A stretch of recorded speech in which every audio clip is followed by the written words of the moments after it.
Members of the Fourth Estate, the local administration, county administration, the Media Council of Kenya team led by the CEO, Mr. Omoyo, ladies and gentlemen, good morning. I am pleased to be here this morning to join you in marking a key milestone for journalists in Uasin Gishu County.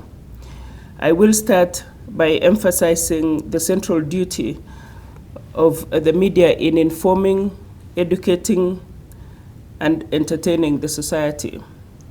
This has been made possible through our robust legislation around access to information and media freedom.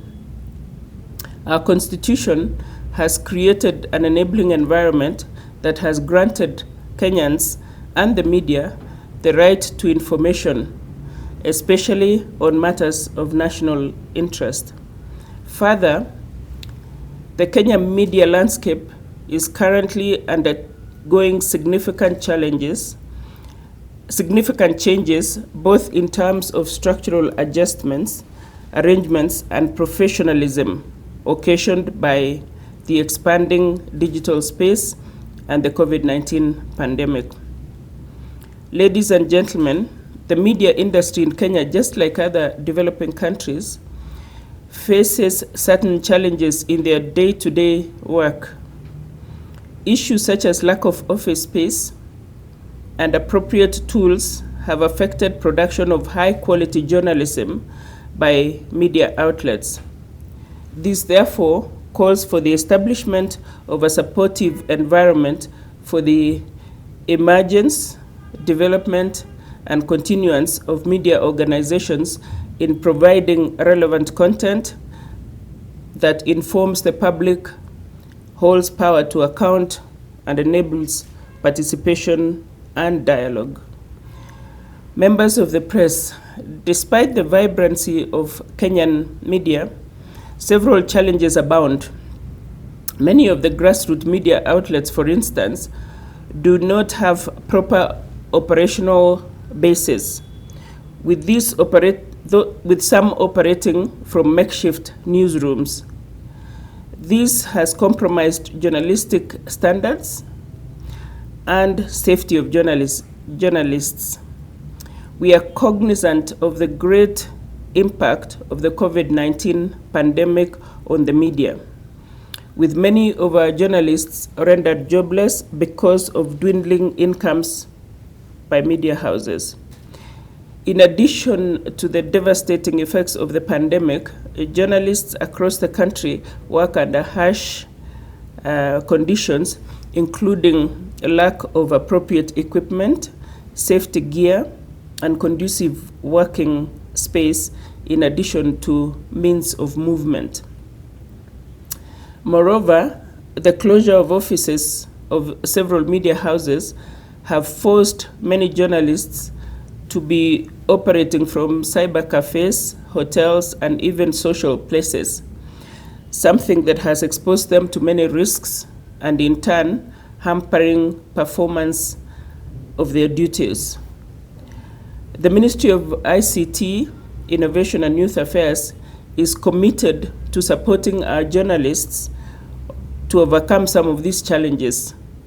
Some of our key interventions include support to grassroots media houses and media interest groups to cushion against the effects of the pandemic.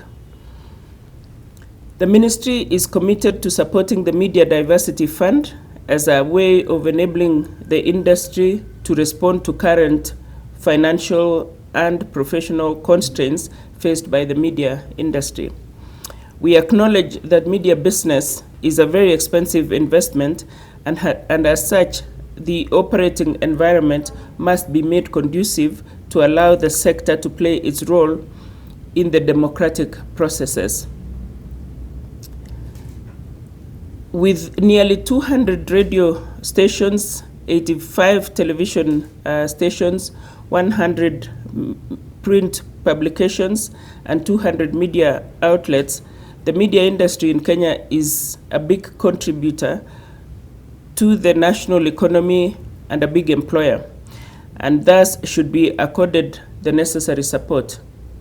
Ladies and gentlemen, I'm pleased that the launch of the Eldoret Media Hub is a major contributor to efforts aimed at according journalists ample space to undertake their duties of informing, educating, and entertaining. With a conducive working environment and appropriate tools, journalists in Eldoret and in its environs will now be well placed to report objectively, especially in the approaching electioneering period. The ministry commends various stakeholders and development partners who have supported Kenyan journalists during these unprecedented times. The support extended to the Uasin Gishu Journalists Association by the Media Council of Kenya to establish this media hub is commendable, as it goes a long way in enabling the media to facilitate performance of their duties. We are pleased that the Council has been steadfast in interceding in areas that hamper professionalism in the media, such as lack of working space and tools for media work.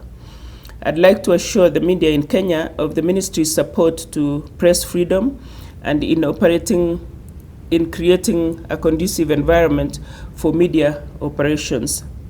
We are pleased with the initiatives taken by the Media Council of Kenya in setting of media standards and ensuring compliance with those standards set out in Article 34, Sub-Article 5 of the Constitution, and promoting press freedoms in the country. We call upon the media to reciprocate by embracing responsibility in your reporting. With these few remarks, I now declare the Eldoret Media Hub officially open. I thank you all.